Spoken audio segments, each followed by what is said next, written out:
Could we talk a bit about scale playing? How can you talk about warm-ups and technical drills if you don't talk about scales? Scales appear in piano teachers' curriculums at widely differing moments. I know some teachers who start the very first lesson teaching a C major scale, and others wait for scale playing for quite some time in their curriculum. That actually is up to you to decide what you think is best in your curriculum. What's the difference between a scale and a five-finger pattern? Pretty obvious. In a scale, you have to put the thumb under the hand or the third or fourth finger over the hand. Big deal. That's a big deal. We're talking about a new technical skill. There's preparation for scales that can take place. I have my students do drills where they do 1, 2, 3, 1, 2, 3, 4.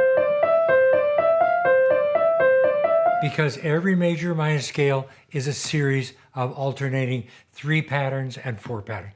Patterns of 3 notes and patterns of 4 notes. And that can be done in the left hand.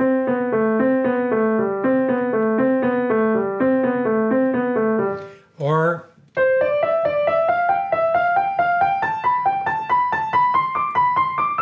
something like that.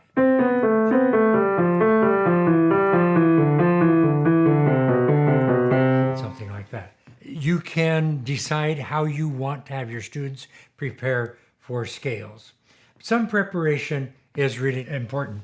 You will notice that when you play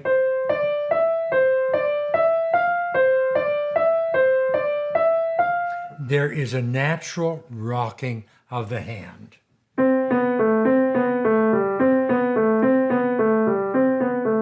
And yet when we play scales, we don't think much about that. I think that's something for us to reconsider. What role does our rotation play in the practicing of a scale and the performance of a scale? I would like to propose 2 things. That more of our scale practice should be done hand separate, and that we regard the role of rotation in the playing of scale at a much higher priority. Let me talk a little bit about that.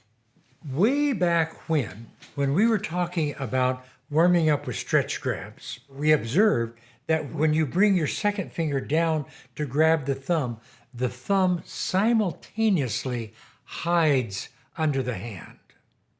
Now that was my students' first week technical experience with the hand. In the very first week, they learned to stretch and grab, and they learned that when the second finger comes down, the thumb hides under the hand. When 2 plays, the thumb goes under the hand.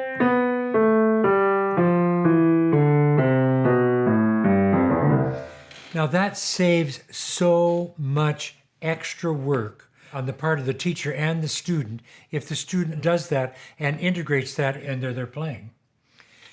To that end, and for some other reasons as well, I encourage my students to practice their scales hand separately, stopping on finger 1. Now when I'm stopped on finger 1, and the fingers flare, the hand opens up. When I play my second finger, the thumb goes under the hand. When I play my thumb, the fingers flare, thumb under, flare, thumb under. Thumb plays, the fingers flare, flare, flare, and that flaring, almost without our even noticing it, results in a certain rotation over.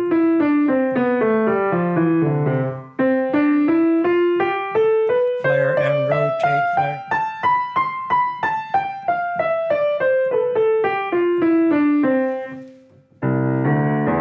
Stop on the thumb, flare, roll over.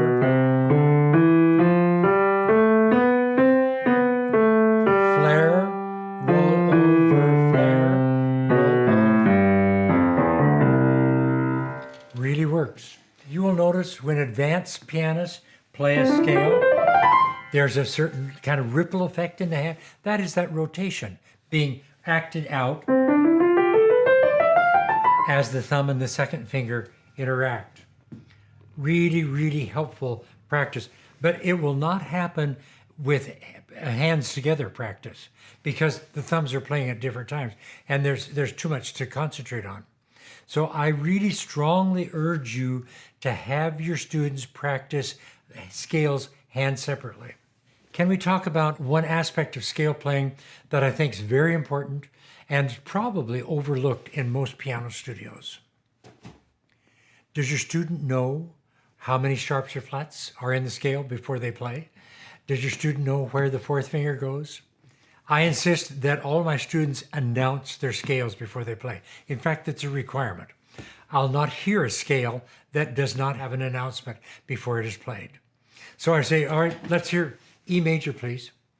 And the student says, I'm going to play E major. E major has 4 sharps. They're F sharp, C sharp, G sharp, and D sharp. Notice that the announcement announces the sharps or the flats in the order in which they appear in the key signature. I'm going to play E major. The sharps are F sharp, C sharp, G sharp, and D sharp, not in the order that they'll be played in the scale. The announcement goes on further, and it says, my right hand fourth finger will play on D sharp, and my left hand fourth finger will play on F sharp. That is so helpful because what that means is that so many questions are already answered before you start to play the scale.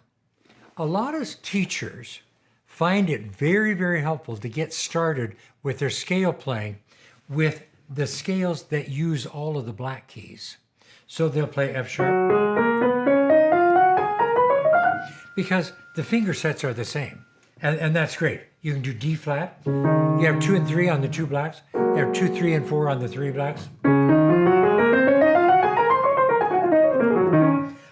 B major, 2 and 3 on the 2 blacks. 2, 3, 4 on the 3 blacks, and the thumbs play the white. What could be easier? No wonder some of us start out teaching those 3 major scales together because the fingerings are so natural. And then we come to C major. Now, C major hands separate is not a problem. C major hands together is like a scale snake pit because there's so much stuff that can go wrong. And even when the students say, well, I'm going to play C major, it doesn't have any sharps or flats, my fourth finger plays on B, and my left-hand fourth finger plays on D, that still has a lot of questions. I have found a solution. I have found something that really, really works with my students. We play hands together C major. We make a notation of the fact that the thumbs are going to play on the name of the scale. Thumbs on C. Thumbs on C. Thumbs on C. Okay, so that's fine. But what happens in between time? Those fourth fingers will get off and stuff. What my students also observe is that the 3s always play together. 3s together. 3s together, thumbs together, 3s together. That's very helpful. And what is even more helpful, and is a ladder out of our little snake pit, is to observe what happens after the third fingers play. In both hands, you have an exchange of 1s and 2s. Then we got our 3s together. Then you say out loud, for right, thumbs, for left. 3s. Now here we go with our exchange of 1s and 2s. 3s for right, thumbs for left. 3s, exchange 1s and 2s. 3 for left, thumbs for right. 3. D major. 3s, exchange 1s and 2s. For right, thumbs for left. Really works. Really works. Say it out loud. 3s together, exchange 1s and 2s. Have your students say it out loud. 3s together, 4 in the right, thumbs 4 in the left. 3s, exchange. That works. That works for 10 scales. I mean, that's really worth spending a little time on. It's 10 scales. C, G, D, A, and E majors, and C, G, D, A, and E minors. Wow, that's helpful.